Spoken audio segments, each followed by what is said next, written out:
Vikings win another one-score victory and move to 5-1. So when should this team be discussed as a Super Bowl contender? We're breaking the entire Vikes-Dolphins game down and going around the NFL. It's all coming up next on Superior Sports Talk. KARE 11 sports anchor Reggie Wilson covers the Twin City sports scene non-stop. Luke Inman is ready to put him on the hot seat. That's what you're going to do to me? Instant analysis. Yanked. Out you go. Post-game breakdowns and red-hot takes. The Timberwolves need a stitch. Reggie and Luke give you a daily dose of Minnesota sports with Superior Sports Talk. Part of Locked On Sports Minnesota. And it starts now. Back in the lab, Reggie and Luke back at it. Another episode, Superior Sports Talk, presented by Locked On Sports Minnesota. It's your daily 30-minute breakdown of everything Minnesota sports, which you can now find streaming on your Roku or Amazon Fire Stick devices. Look out for and download our Locked On Sports Minnesota app there as well. That's Reggie Wilson on Twitter, at Reggie Wilson TV, and on KARE 11. Another victory Monday, Reg. Can you believe it? Our fourth in a row. I said we were getting spoiled last week. This is just downright ridiculous now, man. What do we do to deserve this? I don't know, but, the Vikings are off until next Sunday, and they may not want to be off right now with all this momentum they have. Lots to get into, but first, remember, follow along Locked On Minnesota YouTube channel. Hit the subscribe button, leave us a comment, and on Twitter, give us a follow. It's at Locked On MIN. And remember, we're a podcast too, free and available, all platforms, Spotify, Apple, you name it, we got it. Tons of great choices over there. You got the Ron Johnson Show, you got the Football Party, and more. It's your one-stop shop with endless Viking talk with local experts. Do us a favor, hit the subscribe button, and drop us a 5-star review. All right.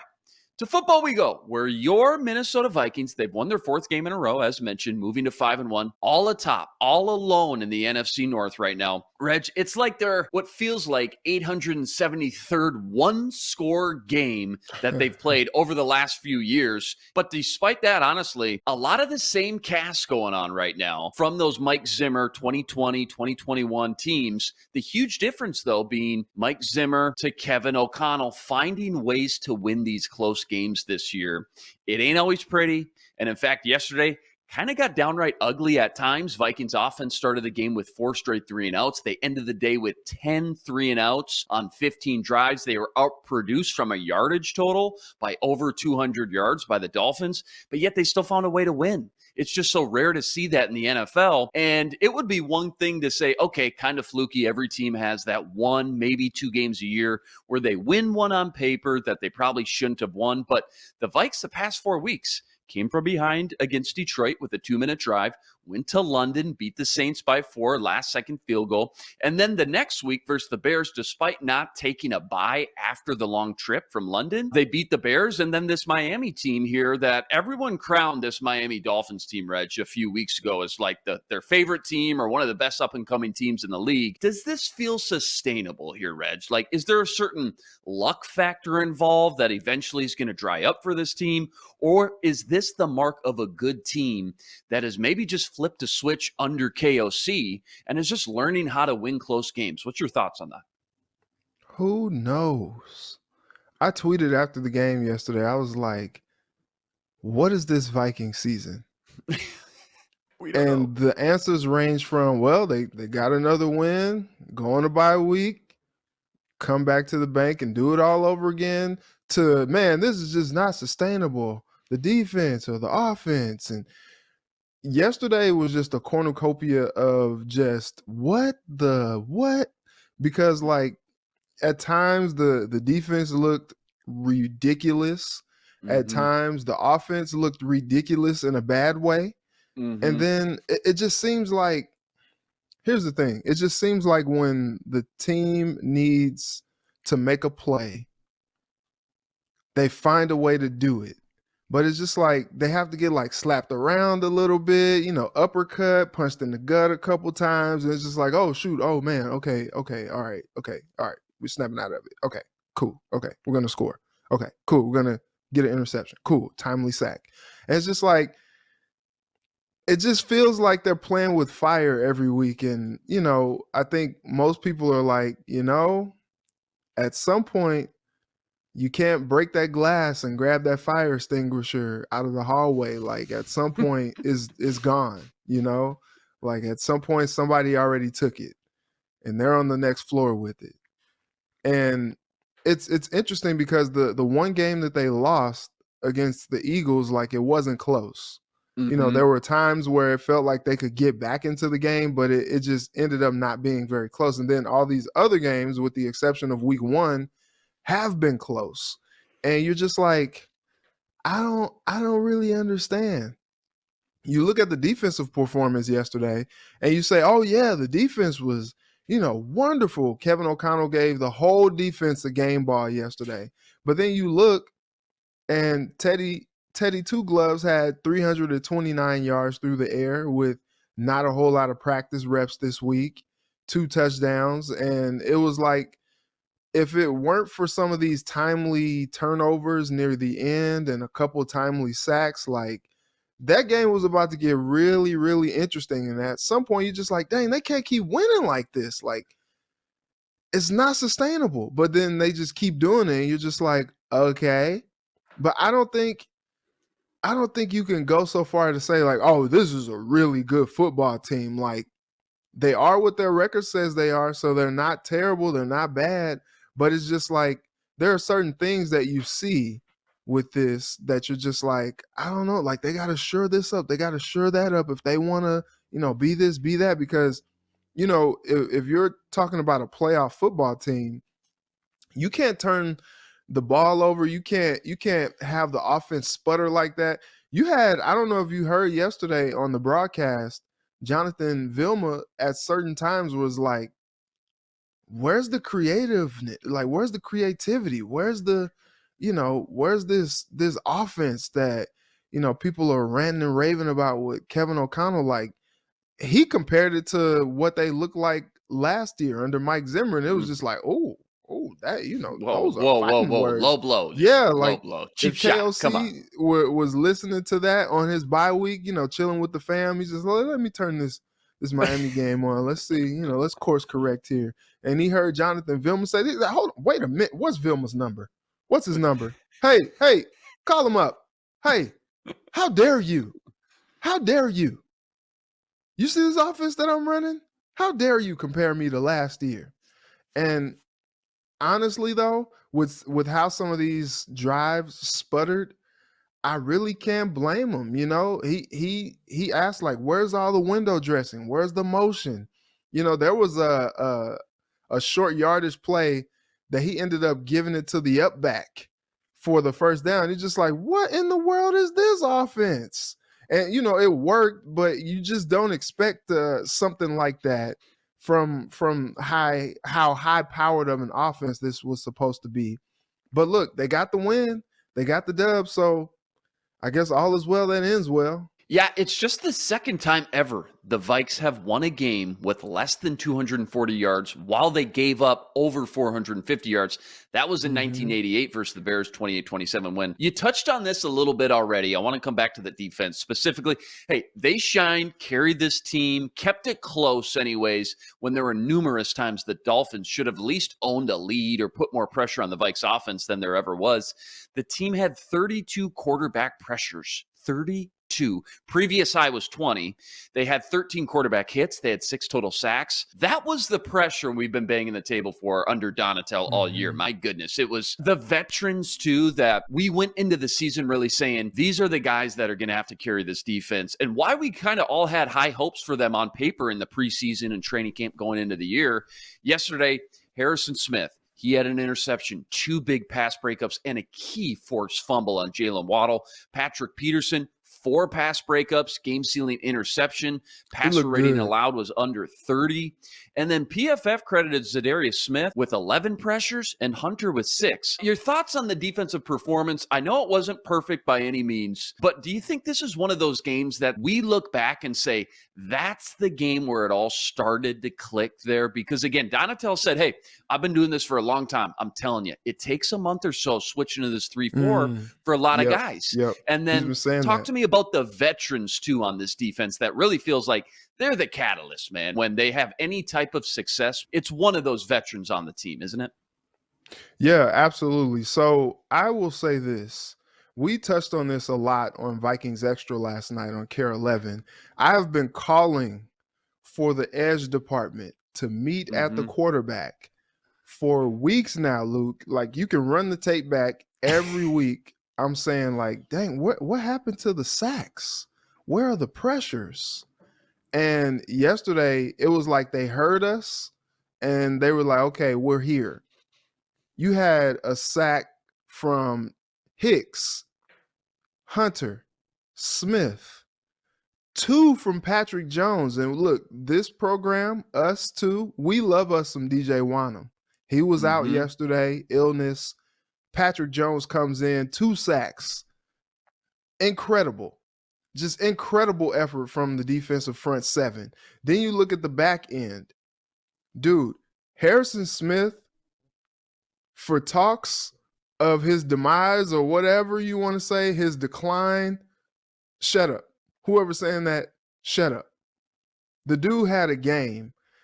The interception, I don't know if you want to give it to him and Kendricks together. They Yeah. simultaneously intercepted that ball. That was a goofy play, but Mm-hmm. I was pretty sure that ball did not touch the ground, and I'm glad that they ruled it the way that they did because I think that was the right call. Ended up in Harry's hands. And then look, it looked like the Dolphins were about to come back and really make things interesting. Harry just like, whoop, like, yep, knocked that ball out of Jalen Waddle's hands. Jalen Waddle's on the sideline just cussing himself out. I Bumming mean, out. just upset. That hoop earring was just dangling, and he was upset. And then you come out there. Dalvin Cook scores the touchdown. We'll get into that, and then Mm-hmm. Patrick Peterson, boom, the two Florida guys going back to Miami and doing their thing. Peterson jumps in front of Teddy's pass for the interception. They're doing the Waddle celebration in the end zone and the group celebration. Like from the front seven to the back end, they had themselves quite a day. Quite a day. And look, we talked about it. I always bring it up. They play this bend but don't break defense. It's been mighty bendy, and it was bendy yesterday when they let Gesicki score that touchdown and literally do the gritty for 5 or whatever the heck that What was. was That was that? not pretty Stop it. for about 5 straight minutes, all the way to the sideline. On the sideline, I was just like, enough already. Stop. I think the defense probably took that more personal than anything. They're like, dang, They we let might this have. fool dance like this. Yeah. All right, we got to come out here and make some plays. And they did that. And I think that was very, very encouraging to see. And I said last night on Vikings Extra on Care 11, the defensive front seven specifically, as you mentioned, might look back at this game and say, okay, I think we got our swagger back. That was a confidence building type of a performance. 6 sacks, incredible effort from that front seven. Edge department, come on, been calling for them every week. Looks like they might be back. PFF's top 5 defensive players, Za'Darius Smith, 92. PFF does not just hand out 90 grades, okay? No, like they a don't. good grade is like 70. That's solid. Like that's decent. Za'Darius Smith, 92. Hunter, 90.7. Peterson, 89.9. Call it 90. Sheesh. Patrick Jones, 76. Harrison Smith, 68. So, again, they just don't hand out those types of grades. It tells you, speaks volumes, how dominant Za'Darius and Hunter and Patrick Peterson were. Again, I hope this is the game, like we just mentioned. We can look back and say, yep, Donatel was right. Look at that. It was that Miami game, week 6, when it all started to click together for that defense a little bit. Offensively, though, way different story. Never know what you're going to get with the squad week to week, man. I mean, they opened up the game, 4 straight 3-and-outs. 10 of the 15 drives were 3-and-outs, which is insane because the Dolphins were one of the worst teams in the league in forcing 3-and-outs. So try to figure that one out. But in the end, just felt like they did just enough again. Cousins, kind of this Jekyll and Hyde, man. 2 TD drives. Goes 11 for 11. Perfect. 141, 2 touchdowns. Rest of the game, 9 for 19 for 34 yards. 34 yards? Playoffs? How do you even throw 9 completions for 34 yards? Like, you're managing what, 3.5, 4 yards per throw 9 times? We'll get into it. Anyways, Cousins was under duress all day. He only took 3 sacks, but the Dolphins defense managed 7 quarterback hits on him, and the guy just had loads of pressure in his face all day long. The theme seems to be the same, though, here, Reg. Offense does just enough to win, which is great at the end of the day. But how much does it worry you that they keep going through these long lulls? I'm talking multiple quarters every game where they're just so inept, it seems like. How much does that worry you knowing that, okay, we're winning games for now, but is the well going to dry up here eventually? When can they get consistent here under Kevin O'Connell? Yeah, like I think at some point you feel like it will dry up if they keep doing what they're doing. And look, Kevin O'Connell every week is getting asked about this, and he's like, look, we're still trying to get in sync. We're still trying to do the best that we can. I don't know if sometimes maybe his play calling just, I don't know. I think he's still figuring it out as a play caller. He was not a primary play caller in his last few stops. And so this is something that is fairly newish to him. And so I think he's still just trying to get a feel for how to attack and how to get things going. It's weird because it's like when their backs are against the wall, he has these bread and butter plays that he's like, okay, these will work. These will get us where we need to go. But it's weird. It's like when the back is not against the wall, where are those bread and butter plays? Where's the attacking? I think for once we would love to see this offense just put up like 35 or something like that. Just 5 touchdowns rolling. Every drive is a positive drive, and they're just rolling and rolling and rolling. But we just haven't seen that yet. We've seen flashes where we're like, "Whoo, this offense can be scary." But then, there are other times where it's just like, what is this offense? And I think that's something that, maybe teams are making adjustments as the game is going along, but also, the offense needs to be making adjustments as well. And that's just a little bit scary. You continue to see the run game not get going as much as it should. And I don't know if it's a blocking thing. I think it's a timing thing. I think the defenses are noticing like, hey, they're going to run here. Let's stop it here. And I think that's tough as an offense to try to get into a rhythm when you can't establish the run, because Kirk Cousins is great off play action and bootleg. And when the run is not necessarily a threat, the play action and the bootleg is not as big of a threat as it should be or as it could be, because you haven't established the run to keep the defense honest and keep them on their toes. And so I think that's something that, over the bye week, as weeks go along, that's going to be something that they focus on, because you think about it, these teams in the playoffs, if they are trying to get there, or, even moving forward this season, going against some teams on the schedule like the Bills and the Cardinals, the Giants, the Patriots, like, when they start playing some of these better teams, they are not going to be able to have some of these lulls. Like, they're going to have to either go toe-to-toe with them or try to put teams away early. And you would love to see that. You would love to see them not, activate the Pepto-Bismol and fans, the Malox and all that other stuff,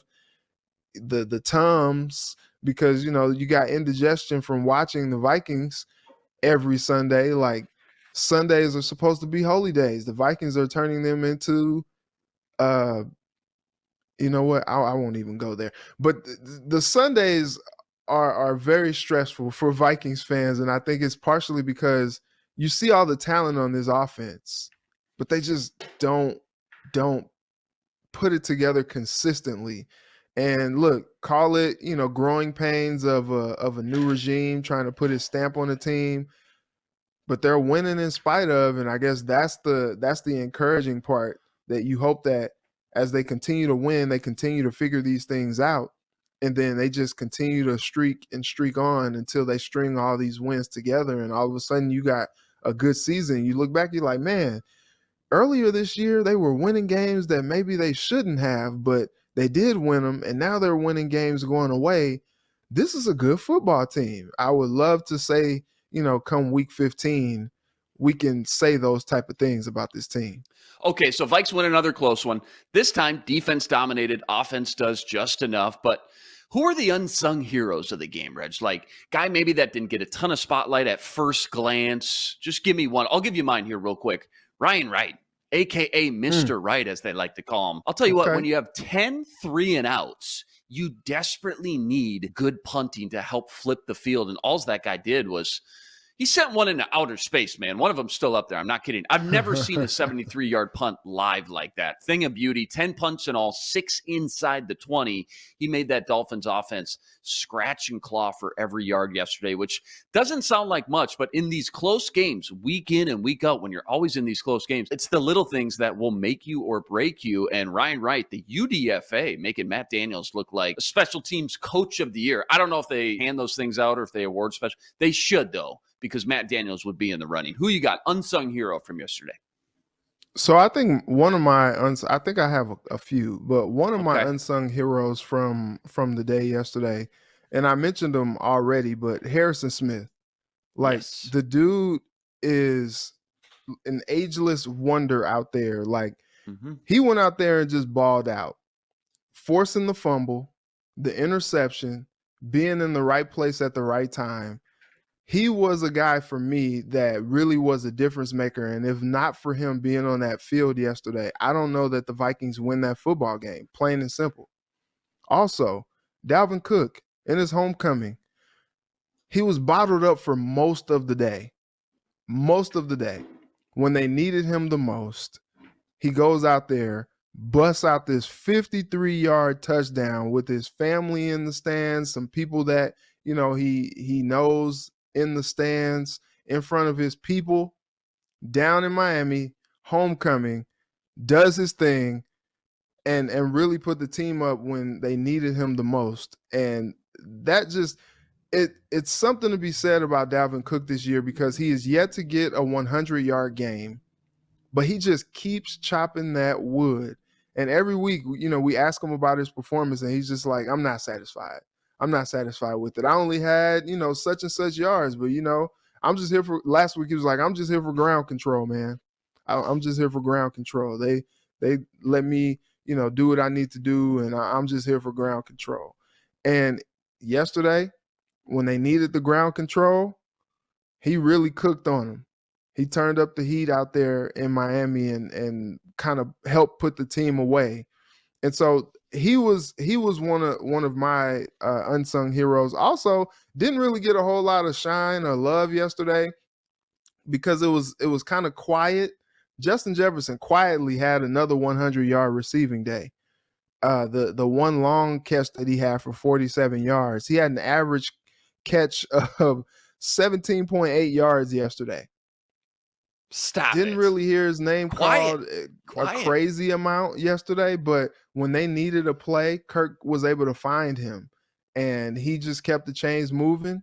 And it really wasn't a lot of fanfare behind it because you didn't see him get in the end zone. We saw an Adam Thielen gritty yesterday. We didn't see a Justin Jefferson gritty yesterday, and so that was what it was. But if he had not have had the type of production that he had yesterday, some of those offensive drives would have stalled even more. Absolutely. And I'm so glad you brought up Dalvin, by the way, too, because remember after the London game, I was really digging into this guy. I said, this guy's kind of a home run hitter. Like, it's a lot of 1, 2, 3 yard carries, -1, lose 2. But when there's no home runs, when there's no chunk plays, splash plays, it's a tough pill to swallow. It's almost like Gimme Madison, who's a little bit more consistent, doesn't give you that higher ceiling. Where's the big home run plays? Where's the chunk plays?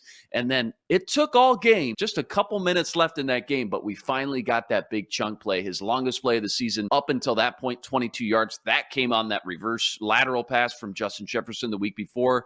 Week 4, his longest play was 16 yards. Finally, though, we got that big splash play, that home run from Dalvin Cook, and that's what you love to see, keeping defenses honest, knowing that he can bust a big one at any time. All right, plenty more Vikings and NFL talk to get into. Next, we're going to look ahead for the Vikes and go around the NFL with our Gimme One segment. But first, Vikes now 12-1 to win the Super Bowl after being one of only 5 teams to be 5-1 or better this season remaining. Make sure to keep tabs all season long and check those odds out and more with with BetOnline. BetOnline.net, fastest and easiest way to check in on all your betting needs. Find all your favorite sports and events at the #1 online source for odds, lines, and games. Stats, news, info, you want it, they got it. NFL, MLB, NBA, even MMA and UFC. BetOnline makes betting easy and is your #1 source for all your betting needs. Go to betonline.net today to learn more. That's betonline.net. It's where the game starts. And remember, when you subscribe to Locked On Sports Minnesota, you're getting endless Vikings talk with local experts. You got Sam and Ron talking football every day on the Ron Johnson Show. Reggie Wilson gives you a sports anchor's perspective right here on Superior Sports Talk. And the Minnesota Football Party brings together the top Vikings podcasters in the city. Subscribe to the free Locked On Sports Minnesota podcast feed wherever you find your podcast. Drop us a 5-star review or find our videos on the Locked On Sports Minnesota YouTube channel. Hit the subscribe button. Leave us a comment. Let us know what you think. And you can now find us streaming on your Roku or Amazon Fire Stick devices. Just download our Locked On Sports Minnesota app and enjoy all our content and daily shows for free at your fingertips any day, anytime. All right. Time has come. Favorite segments here. New segment, but I'm digging this one, man. It's called Gimme One. Give me one. Going around the NFL today after some dramatic Week 6 action here. Let's just start from the top. Reg, give me one of your favorite wild moments from Week 6. I got 3 options. The shorthanded Steelers down like 5 guys, studs, down Brady and the Bucks. Option number 2, the state of New York thriving with wins over Lamar Jackson and the Ravens and Aaron Rodgers and the Packers. Or 3, Robbie Anderson, Panthers wide receiver, basically gets fired mid-game and gets the boot from the head coach. He's toast. Which one was your favorite wild moment from Week 3? Yo, that Robbie Anderson thing was wild. Like, I remember when Singletary kicked Vernon Davis out. You know, he can't play with him, can't coach with him, can't win with him, can't do it. I want winners. Send him to the shower. Like, that was crazy. I was just like, I forgot did you about really that. do that? Yeah. And it was funny because I was at a Rams game one time when Singletary got into it with Troy Smith on the sideline. And I'm just like, dang, this dude is just, woo, he is hard to get along with. But I think if I had to do one, it's the state of New York thriving, man. Like, it dominates headlines. Freaking Giants are 5-1. I feel like their 5-1 is different than the Vikings 5-1, but they just keep finding ways to win these football games. And it's just like, well, you are what your record says you are. Although I do not really believe in Daniel Jones, and I don't believe that the Giants have enough weapons to sustain this. If Saquon Barkley stays healthy, that definitely gives them a shot. But that's exciting. And then what the freaking Jets did to the Packers yesterday, good Lord, like the Packers just look out of sorts. And what's funny is the Jets found a way to win that really didn't put too much pressure on Zach Wilson. The book is still out on whether or not he's going to be a great quarterback in the league. Mm-hmm. But they really didn't ask him to do a whole lot yesterday. They won with special teams, with defense. They were coming after Rodgers. I know Rodgers is just like, did you see yesterday, Luke, when Tom Brady just berated his offensive lineman on the sideline yesterday? He's just cussing at them, telling them they could be better in so many words, very colorful words. I wonder at what point does Rodgers do that with his guys? Because like he has been getting absolutely brutally beaten this season.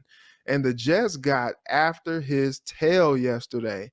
And so that's really encouraging to see the Jets at 4-2, the Giants at 5-1. Like the two New York teams look for real. I don't know how sustainable it is, how long that they can keep this up. But I think they are the biggest story right now in the NFL outside of the Eagles being 6-0. No, absolutely. And by the way, our boy, Sauce Gardner. Oh, my gosh. Sauce. Just ripping it up with the cheese head afterwards, man. Defensive rookie of the year looking pretty primo right now. Between the Brady and Rodgers thing, give me the quarterback that's at least emotional and fired up and looks like he cares so much, even though he may be taking it out on some teammates. First, the guy who it can probably come off like, all right, he's cool and calm. Rodgers is taking a beating, but, he's zen. He's fine. He's got that ayahuasca trip planned this offseason. He's cool. But you know what? At a certain point, where's the emotion? It almost starts to come off like maybe you don't care that much. Maybe it's not that big of a deal if we win or lose. Maybe you're just not that invested as the other guy like a Brady is. So interesting to see their two different paths, and we'll see where they end up at the end of the year. Last one real quick. Let's do one more. Give me one overreaction.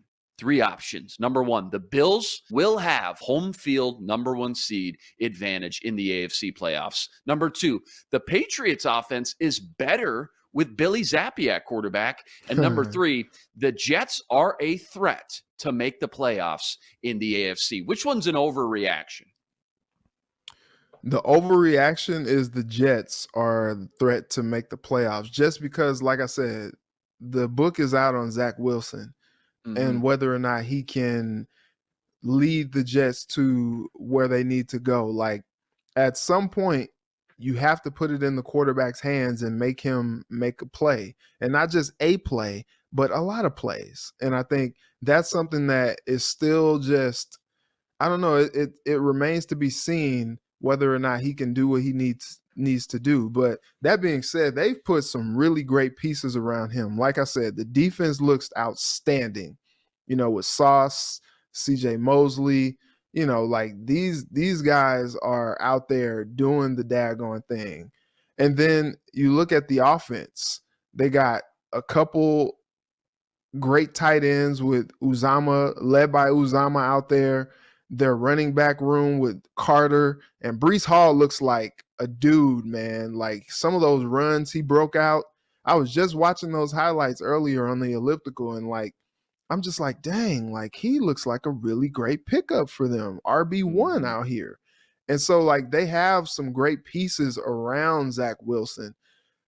Corey Coleman, out there receiving, Garrett Wilson when he comes back from injury. Like, they have some guys, but can he do what he needs to do to put it all together? The other things, like the Bills having home field in the playoffs, like, that's totally conceivable. The Patriots offense is better with Bailey Zappi. Like, they just do whatever they need to do, at any position. Quarterback, it doesn't matter. Bailey Zappi, Mac Jones, mac and cheese, like it just doesn't matter who they put back there. They just seem to get some results because they have Belichick. Like, he's the dude. And so, like, I'm okay with saying maybe the offense is better with Zappi, but like, you can say that with Mac Jones if Mac Jones comes back. But I think the biggest overreaction is this Jets making the playoffs. If it does happen, it's because Zach Wilson bossed up. Yeah, well, you're right. Like, jury's still out on Zach Wilson. Can't argue that. But you can't tell me, nobody can tell me that one good offseason in the NFL can have a monster impact on your franchise. Look what the Jets did in that draft. Sauce Gardner, maybe the defensive rookie of the year favorite right now. Garrett Wilson, one of the stud wide receivers, helping your offense. Jermaine Johnson, we haven't seen a ton of yet, but when he's been on the field, he's flashed, an edge guy. Another toy for Robert Saleh and what he's done with that defense. And then Breece Hall, who just looks like a stud. You want to take pressure off your young quarterback? And that's what you do. You surround him with good weapons. So offensive line, Mekhi Becton out for the year again. He got banged up. But, I mean, what they did in that draft has clearly been the catalyst of what they're doing now on the field. 4-2, stunning the league right now. Fun to see. Certainly hope Zach Wilson figures it out and he continues to progress and develop as well. All right, that's a wrap today. Back tomorrow breaking down more Vikes, NFL, T-Wolves, Wild. We got a lot going on. Remember, like, rate, review, and subscribe to the YouTube channel. Join us every day for another episode with your 30-minute breakdown on everything Minnesota sports. We're a podcast too, free and available all platforms. Subscribe, drop us a 5-star review, and find us streaming now on your Roku or Amazon Fire Stick devices. Just look out for our Locked On Sports Minnesota app there as well. That's the man, Reggie Wilson, on Twitter at Reggie Wilson TV. Check him out every night up on KARE11. I'm Luke Inman on Twitter at Luke_Spinman. Special thanks to our producer, Matt DeBritz. Tune in tomorrow to Superior Sports Talk, part of Locked On Sports Minnesota. For Reggie, I'm Luke. Until tomorrow, signing out. Be blessed. Spread love this week.